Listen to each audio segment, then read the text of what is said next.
Ladies and gentlemen, welcome into episode 2 of my brand new podcast, Tables, Tailgates, and Top Loaders. I am your host, TB, aka Tim Beardsley. Now, if you're here off the heels of the debut episode, I cannot thank you enough. It is much appreciated. If this is your first time, I encourage you to go back, check out that debut. It kind of breaks down what we're doing here with this podcast. But each and every week, we're going to talk about the Bills. We're going to talk about professional wrestling, and we're going to talk about the world of cardboard. That's right, collecting cards, sports cards, trading cards, whatever cards you want to talk about. We're here to talk about it. These hobbies are awesome. They are definitely something I love, and it's worth talking about. So I'm glad you're here. This is the only podcast where we can talk about all three of those things in the same episode and have a lot of fun doing so. So let's get started. Let's jump into the world of the squared circle. Wrestling fans, how the heck are we feeling this week? A lot of things going on, but I want to talk about what is going on with R-Truth. The report came out that his contract is not going to be renewed, and this is coming right off of his big Saturday night main event match against the champ, heel John Cena, his icon, childhood hero, if you will. The match was definitely better than the WrestleMania nonsense that Cena put out, but it still wasn't the greatest. But shortly after, I think about a week after that match, it was revealed that he is done with the company. And this kind of sent shockwaves throughout the world of professional wrestling. Now, WWE has been cutting a ton of talent in the last few months. I know about a month ago, they laid off a bunch of people. Dakota Kai, Braun Strowman were some of the major players there, but the list goes on and on. So when it came out that Truth was no longer going to be signed, it kind of upset a lot of people. I know there were people in the locker room wearing his merchandise. There were crowds that were definitely vocal with their chants in support of Truth during the last two live tapings. And it doesn't really make sense, if you ask me. I'm not saying 53-year-old R-Truth, a.k.a. Ron Killings, should be the world champion. No, he shouldn't have beaten Cena. That's not what I'm suggesting. But there is definitely a place for him in the WWE, and I am shocked that they let him go. So let's break down his career and figure out what the heck is going on.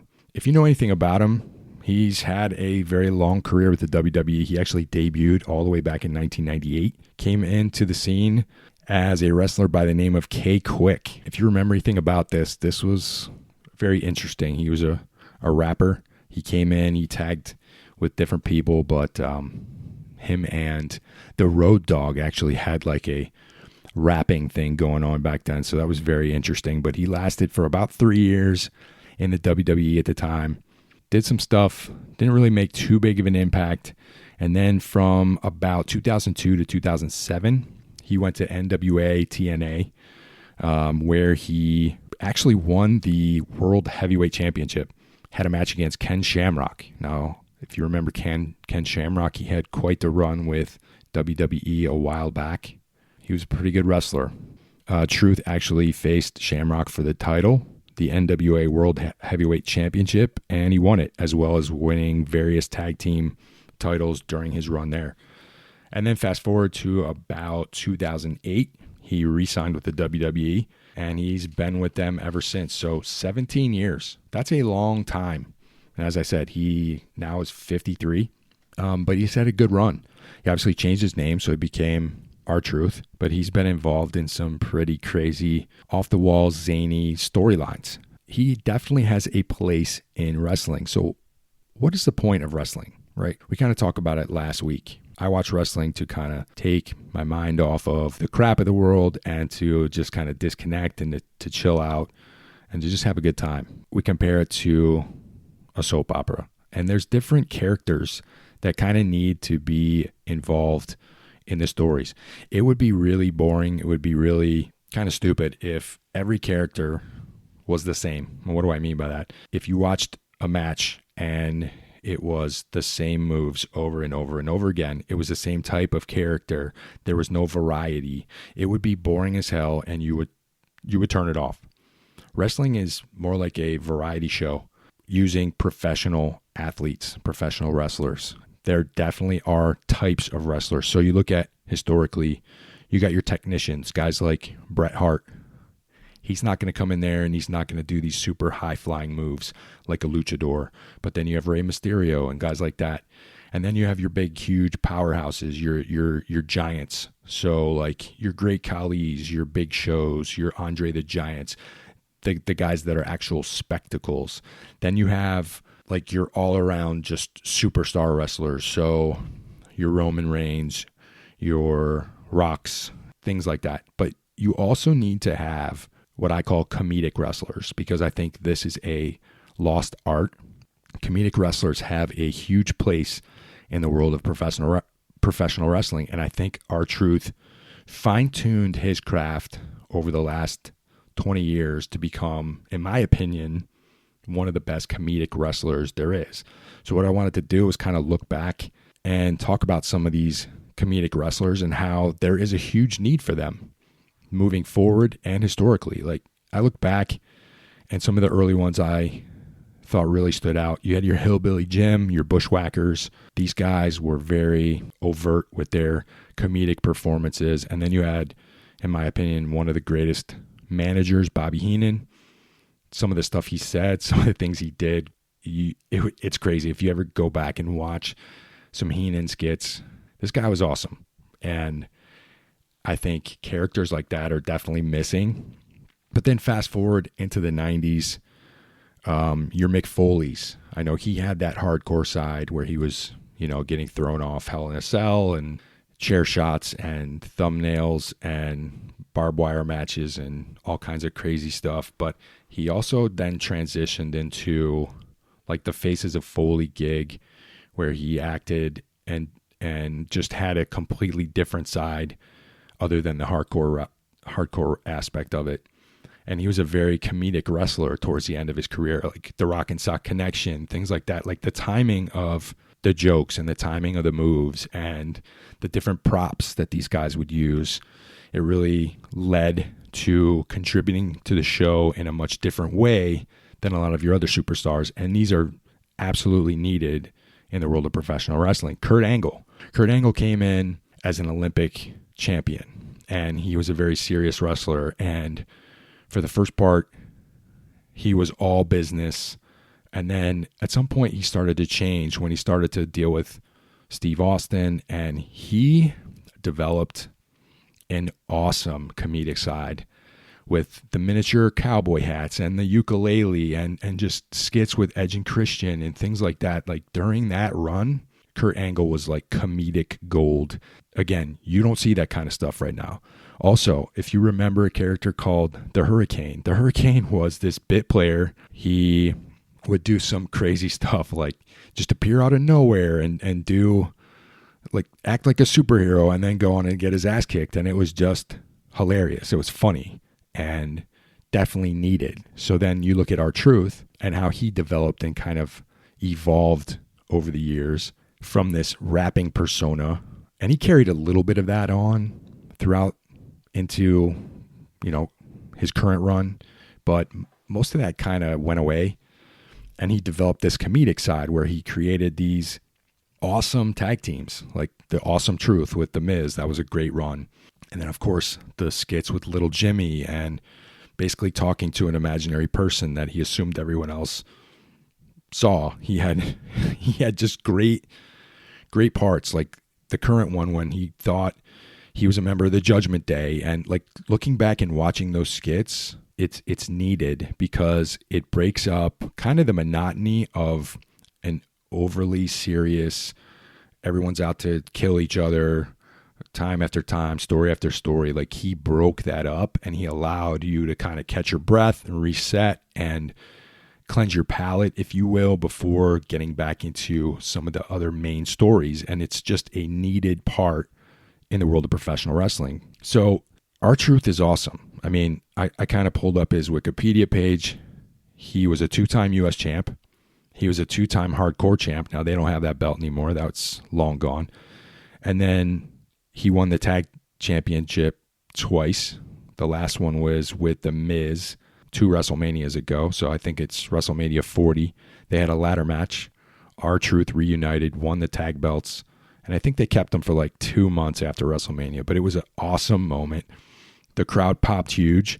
They went crazy. It was just a great story, and everybody loved it. And then, if you all remember, they had a belt called the 24/7 Championship. Now, this belt was strictly for a comedy angle. It was the most unserious belt ever invented, and it was kind of funny because they would have records for the shortest title reigns. I mean, we're talking 3 seconds, 5 seconds, an hour. This belt could be defended and had to be defended 24/7.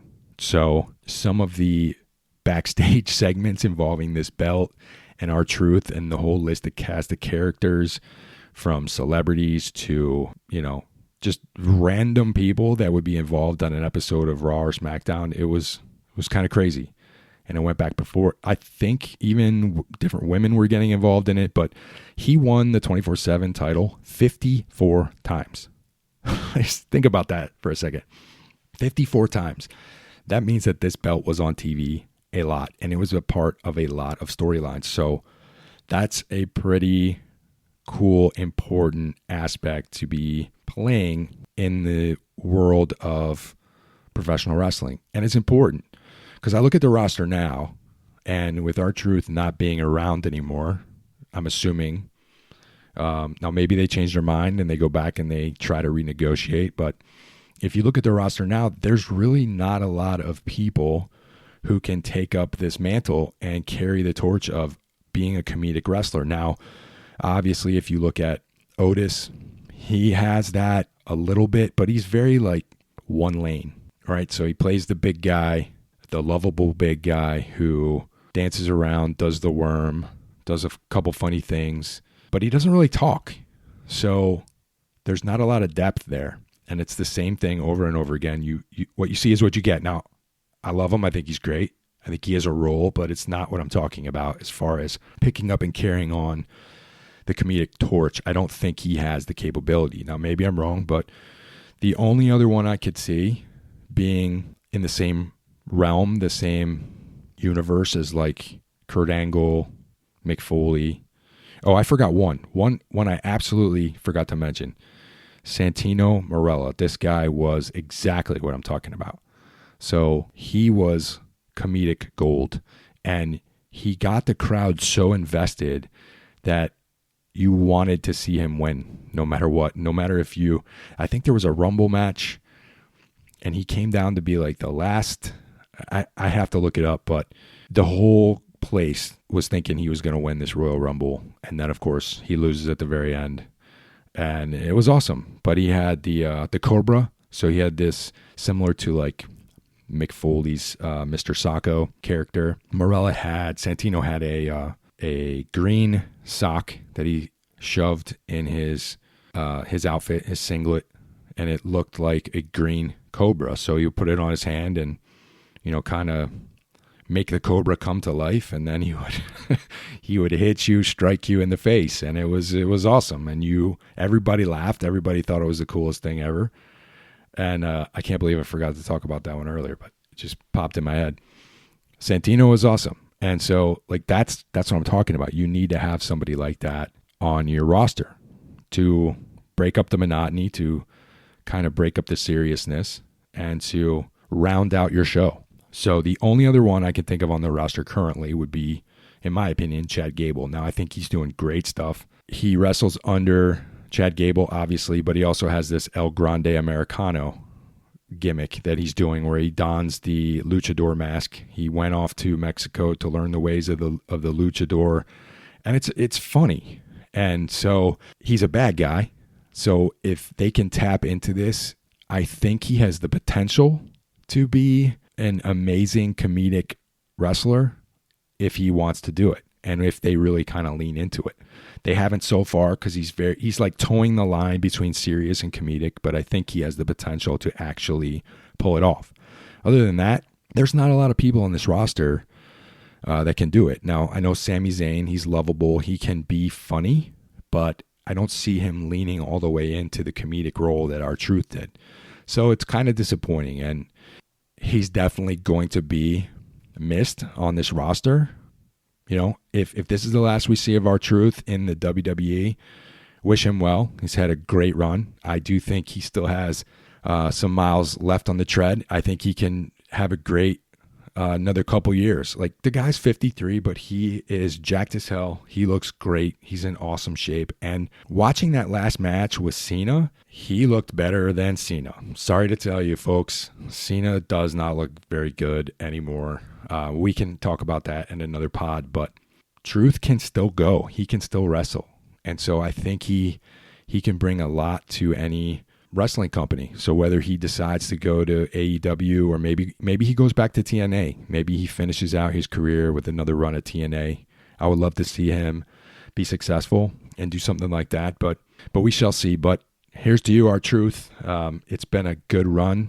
I've enjoyed watching you through your career, and gonna miss you. So what else we want to talk about? What else we feeling? Well, it is the season for Money in the Bank. So what I kind of wanted to do was take a look down memory lane. And every week I want to try to hit up either a nostalgic game of the Bills, a nostalgic time in the card collecting history, or a historic match that I want to go back and kind of dissect and look at. So I figured, hey, it's Money in the Bank season. Let's go back to the original Money in the Bank match and see what got us to this point here in 2025. So the first Money in the Bank match ever was actually a part of WrestleMania 21. This goes all the way back to 2005. Now, I just rewatched this match. I've seen this match probably a bunch of times, but it kind of gets lost as you try to remember all the matches. I have a hard time, so I have to go back and rewatch stuff. But Eric Bischoff was the general manager at the time, and Chris Jericho, actually with extremely short hair, he actually proposed this match to Eric Bischoff. And then in a backstage segment, Eric Bischoff brought in 5 of the 6 contestants and explained to them how this match was going to be, what the rules were going to be, and what you could win if you won. So what is a Money in the Bank match? It is essentially an anything goes, no holds barred match in which a briefcase, now this original match used a leather briefcase with no writing, no nothing, just a black leather briefcase suspended from a hook on a cable in the middle of the ring, probably anywhere from 12 to 15 feet off the mat. So the objective of the match was to beat the crap out of your opponents, get a ladder, set a ladder up in the middle of the ring, climb to the top of the ladder, and unhook the briefcase. And whoever was able to grab the briefcase won the match. So what's in the briefcase? In the briefcase, there was a contract. That contract allowed you to cash in the briefcase, if you will, at any point within the next 1 year. So 1 calendar year from the date of the match is what they alleged were the rules. Now, whether that's ever been challenged, who knows? But you basically had 1 year to cash in this contract on the world champion. Any champion you wanted. At least that was my understanding. But the goal was, hey, you can basically fight the world champion for a match at any time. So they set this match up. There were 6 participants. They were obviously Chris Jericho. He was the one that proposed this match to Bischoff. There was Christian. There was Edge. So those two were pretty close with a tag team and whatnot. There was Chris Benoit, who I'm not going to get into, but we'll just leave it at that. There was Kane, the Big Red Machine. And then, last but not least, Shelton Benjamin. Now, watching this match back, probably about 18 minutes long. I should have looked and gotten an accurate runtime, but not the longest match, but it was good. For a debut Money in the Bank match, this was a good match, but by far the star of the show was Shelton Benjamin. Now, I loved Shelton Benjamin back in the day. He was awesome. And he's still wrestling in AEW. He's tagging with Bobby Lashley. Yeah, they're having the Hurt Business. It's a cool team. I really like him, but Shelton Benjamin back in the day was awesome. He has this one spot in this match where there's a ladder set up. I'll try to describe this. Another ladder was at an angle, creating almost a ramp from the mat until about midway. It was hooked into this standing ladder. So this ladder was like a ramp, and he ran up this ladder ramp and did a diving clothesline onto, I believe it was either Edge or Christian, who was on the backside of the standing ladder. And he's basically flying all over the map, all over the mat. Through how he didn't slip and fall through the rungs of this ladder was insane. But it was a really good debut Money in the Bank match. My hat goes off to him. I just rewatched it. It's a badass match. If you get a chance, go back. WrestleMania 21, 2005. And so who wins? None other than Edge. Edge wins. The crowd boos him. They don't want him to win. They're actually rooting for Chris Benoit. So that's a little weird to talk about. But let's move on. Edge wins. He wins this terrible looking briefcase. And what does he do? He goes on to January 2006. So almost 9 months, 10 months later. And he cashes in on the champion, John Cena. And this is a pay-per-view called New Year's Revolution. Revolution? Yeah, New Year's Revolution. The main event of this match was an Elimination Chamber match in which John Cena retains his title. He's beaten to hell. If I remember correctly, he's busted open. I can't really remember. But then the show's about to end, and all of a sudden, Edge comes and cashes in his briefcase, spears John Cena. Not once. Cena kicks out after the first spear. Spears him again. Spear number 2 works, and he wins his first world title match. So there you go. There's a review of the very first Money in the Bank. Thought it was cool to talk about, take a trip down memory lane now that Money in the Bank season is upon us. So there you have it. If you get a chance, go back, check out that match.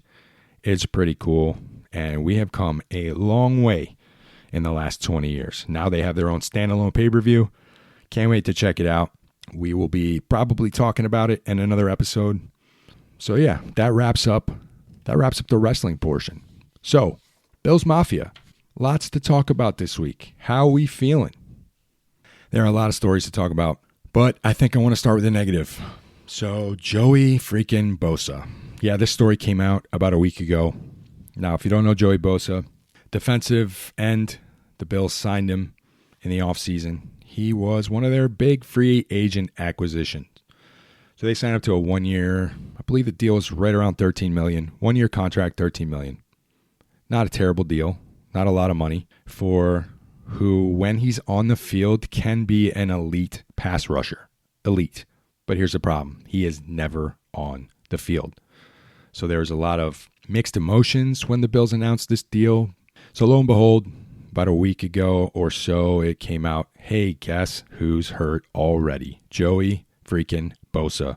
Pulled a calf muscle, out indefinitely until at least training camp. So he missed all of OTAs. I got to be honest with you. My first reaction to this news was, of course he is. Here we go already. Now, in the last 3 years alone, I looked this up. In the last 3 years, this guy has missed 23 games. 23 games is a lot of games. Now, I know you're saying, well, Milano's missed games, blah, blah, blah. I get it. But the Bills needed help on the defensive line. We did not re-sign Von Miller. In fact, he was cut. And our big acquisition was to sign Joey Bosa, Larry Ogunjobi, and Michael Hoyt. Now, let's look at those 3 names already. No, we have not started training camp, but it's right around the corner. Ogunjobi, we signed him. I think a day or 2 later, was it even 48 hours, when the Bills came out and said, oh, by the way, Ogunjobi suspended. PEDs, 6 games, you're gone. Michael Hoyt, signed him within 24, 48 hours. Bills came out and said, suspended, PEDs, you're gone. I'm like, what the heck is going on? You did not know about this before you invested a lot of money in these guys, and then you go and sign Joey Bosa. Hey, whatever. 1 year, $13 million. Not a lot on the hook for that deal. But these are your 3 guys who are going to help shore up that defensive line, because we got massacred at the end of the year. They were non-existent in the playoffs. Non-existent. When Von Miller is your best pass rusher and he doesn't hardly play, we had a huge problem. And the 3 guys we signed are not going to be on the team. Well, I'll hold judgment on Bosa, hopefully, but this is a calf injury. This is my point. Calf injuries are notorious to keep cropping up over and over again, and he's already hurt, and it's not even training camp.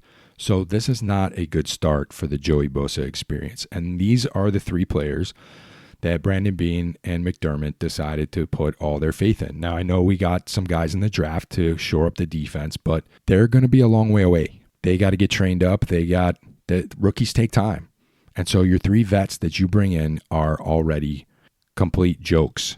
Now, I know it's a long season, so I'm going to try to remain calm. And maybe these guys are absolute beasts in the second half of the year, and maybe all we need is for Bosa to show up for the playoffs. Maybe that's all I really want. But if our three top defensive line signings aren't even on the field for half the year, we got problems. So anyway, I just wanted to get that off my chest because that news came out and kind of pissed me off.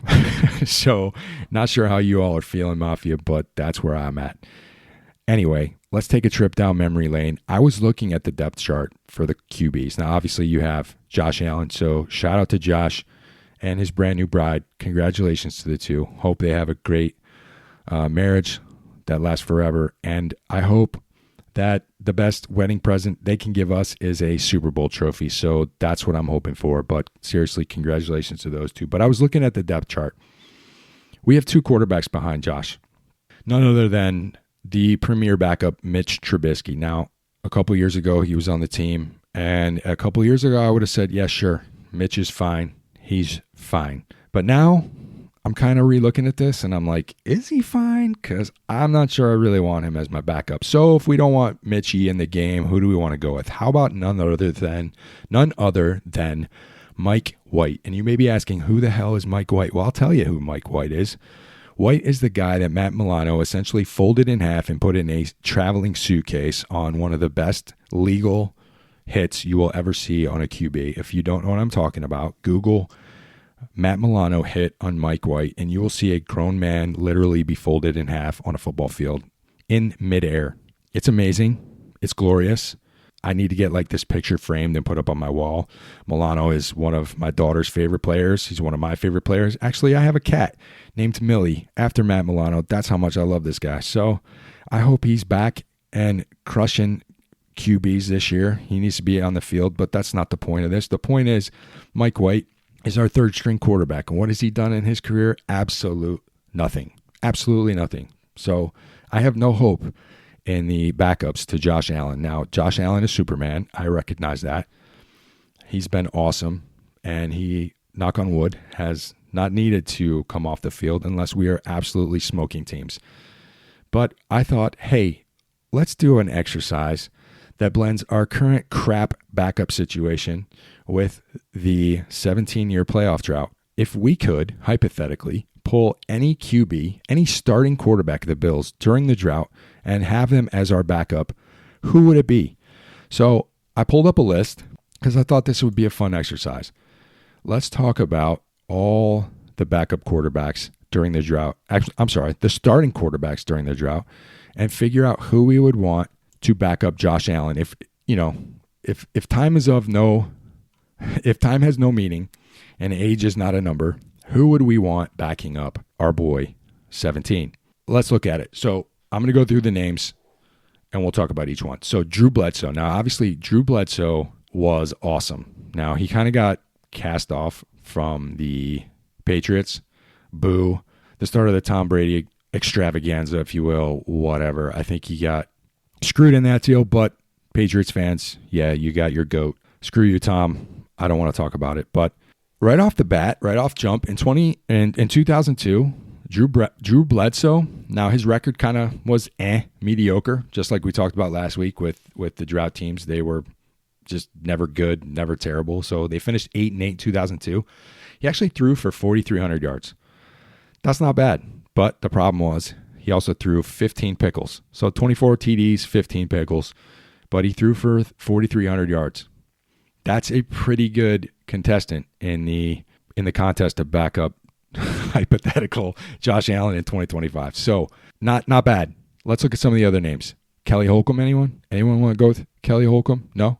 How about Captain Checkdown Trent Edwards? Now, there was a lot of hope for Trent Edwards, but then he got concussed and he came back and he was never the same. So Trent Edwards, I think his furthest pass was 3 yards? Anyone? maybe 5. He was one of the most maddening quarterbacks to ever watch take the field for the Bills. If you were down 3 points, you never felt like you could go on a scoring drive with Trent Edwards as your quarterback. Sorry, Trent. It is what it is. So how about Ryan Fitzpatrick? Now, everyone loves this man. I love this guy. I think he was great for the city. I think he's a great human being. He's a great character, great persona. I love watching him on the broadcasts. Everyone knows the iconic shirtless Fitzpatrick picture that he did in the playoffs.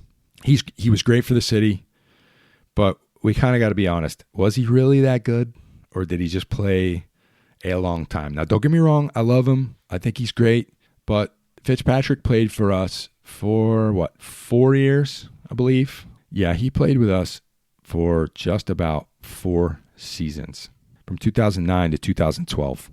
The most he ever had, the most touchdowns he ever threw. He threw 23, 24, and 24. But he also threw 15 interceptions, 23 interceptions, and 16 interceptions.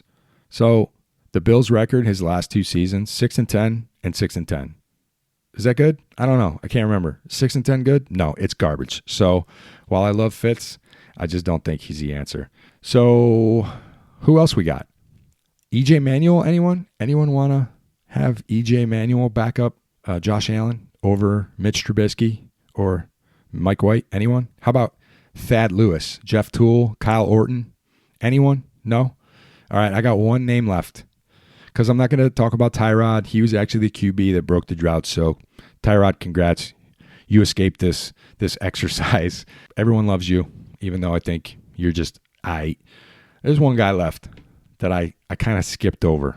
One guy that I thought was going to change the history of the franchise. None other than the man we drafted from the Tulane Green Wave, but Jonathan Paul Lossman. That's right, JP. I think, if you ask me, he got a bad rap. Now, you're probably saying, what the hell are you talking about? He was terrible. I think he got screwed. He got off to a terrible start during his NFL career. His first training camp, he gets his leg broken by his own teammate. So Troy Vincent, thank you very much. I think you single-handedly derailed the amazing Hall of Fame career that was ahead of JP. So thank you. But he broke his leg, which just crushed his rookie development. And I just think that totally set him back. We drafted him in the first round. We traded back. I believe we traded back into the first round after we took Lee Evans. Lee Evans was our first pick in the 2004 draft. And we then traded back in to pick up Lossman. So we had a lot invested. I thought this guy was going to be amazing. But as it turns out, he was kind of crap. But I do think he had potential. And if it wasn't for our offensive line and the fact that the team around him was absolute trash, I do think he could have done better. So if you put Lossman on our team with our defense, with our offensive line, with our running back, as long as Cook takes the field, and we'll talk about that in another time. But even if he doesn't, if you got Ray Davis back there, hey, if you take Lossman from 2004, 2005, after he recovered from his broken leg, you put him with our offensive line, our running backs, and our wide receivers, I will take my chances. I kind of think he'd be a better fit than Mitch Trubisky. But hey, that's just a fun exercise. I wanted to take that trip down memory lane. But that's where we're at. So, Bills Mafia, we got you covered this week. I know there's training camp coming up, and we'll dive into some more things. But I thought those two issues, I wanted to talk about the defensive line and the signings.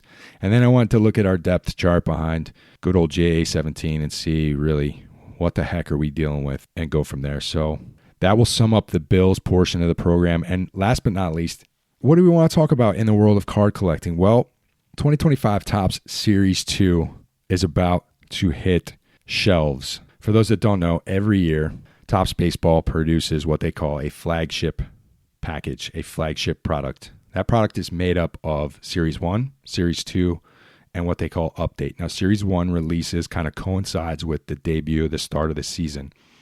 This has all your main players. It's usually about 325 to 350 base cards. This product, Topps Series 1, Series 2, and Update, this is essentially the product that goes to the masses.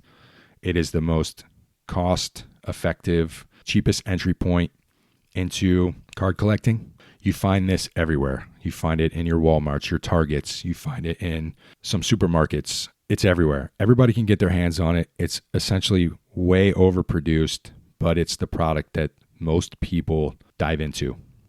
What the chase is, now a chase is basically specific players, specific cards in that product that everyone are trying to get. And when we talk about chase cards, it usually refers to rookies of that class or that series. Now in Series 1, we had a couple really good rookies. At the time, no one knew Ben Rice was going to have a great start to the season, to the 2025 season for the Yankees, but he's played really, really well. He's done well. But everyone was hanging on essentially two names, and that's Dylan Cruz and James Wood of the Washington Nationals. Now, Cruz kind of started slow, but he really started to pick things up, and then he got hurt. So, unfortunately, he's on the IL. But James Wood has been awesome. This guy had a lot of hype coming up, and people were super, super excited about him. So, he was kind of the chase guy in Series 1. Well, let's talk about Series 2 and who are the people chasing. So, I thought, why not pull up the checklist and talk about some of these awesome, awesome rookies that are loaded into Series 2. And you all tell me if you think this product is worth anything.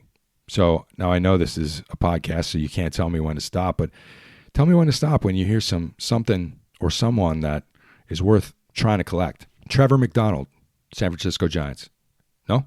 Brandon Eisert, Toronto Blue Jays? Never heard of him. Seth Johnson from the Phillies?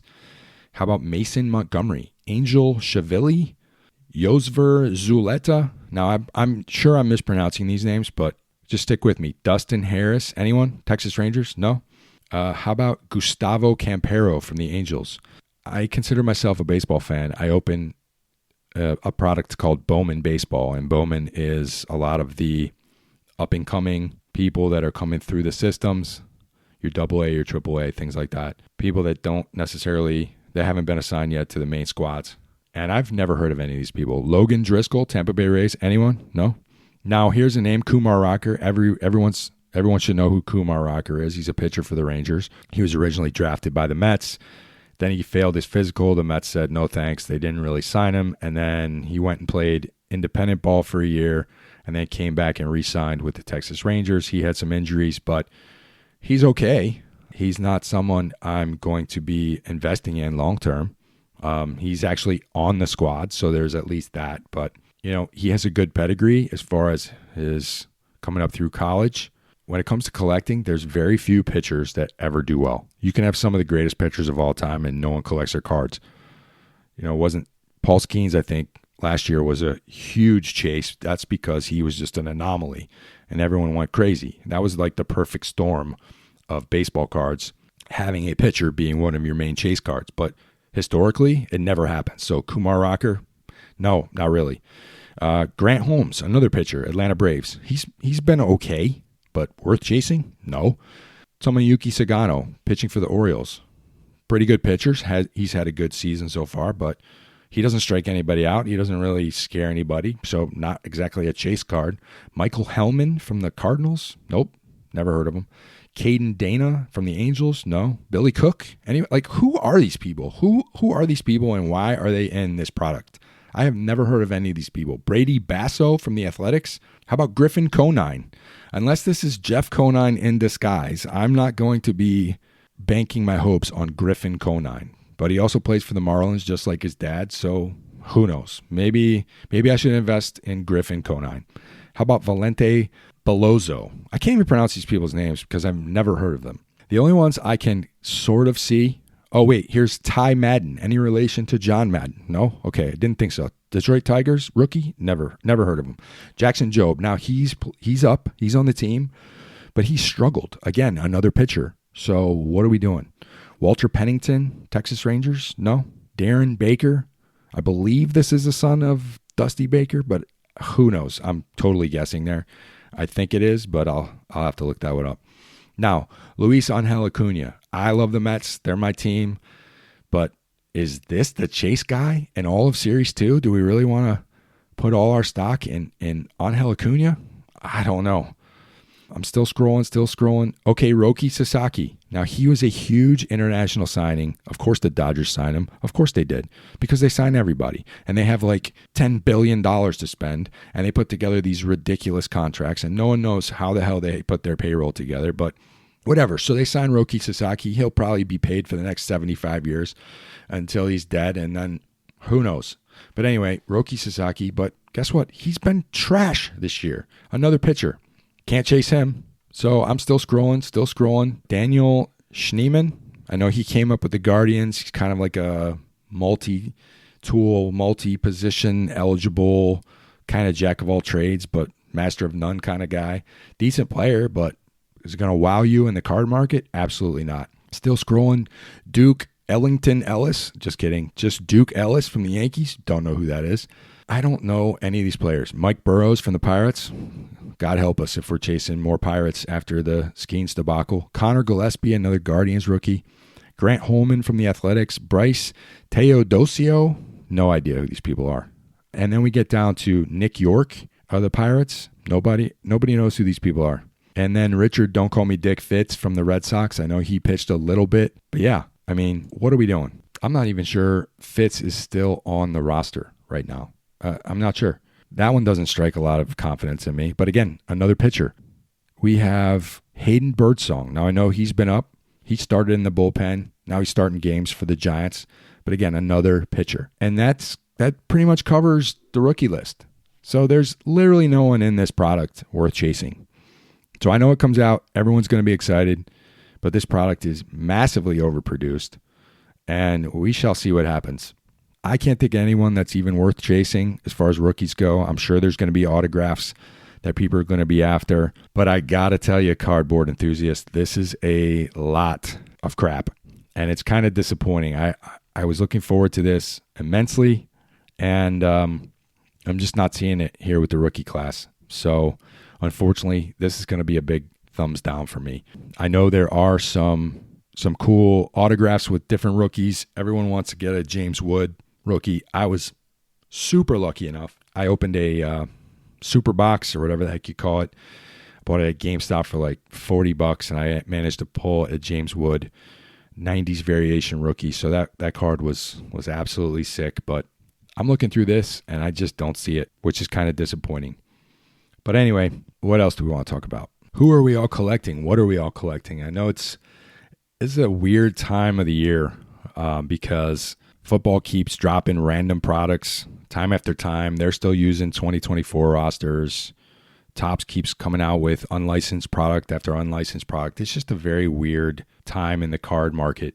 I'm looking forward to seeing what's on the horizon. But what are you all collecting? Right now, I'm kind of focusing on picking up some Bills cards, always looking for wrestling cards and things like that. But we'll talk more about PC stuff and who we're running after, who we're trying to collect as we move forward. But I think that's going to do it for episode 2. I thought it would be fun to kind of take some looks down memory lane with old Buffalo Bills QBs and take a look at the history of the Money in the Bank match. So yeah, that'll about do it. That'll put episode 2 in the books. I can't thank you enough if you've listened through this podcast. And like I said, if you haven't checked out episode 1, I encourage everybody to go back and do so. But that'll wrap it up. So thanks for everyone being here. So until next time, whether it's ripping packs, breaking tables, or dropping elbows, keep doing what you love. And as always, go Bills.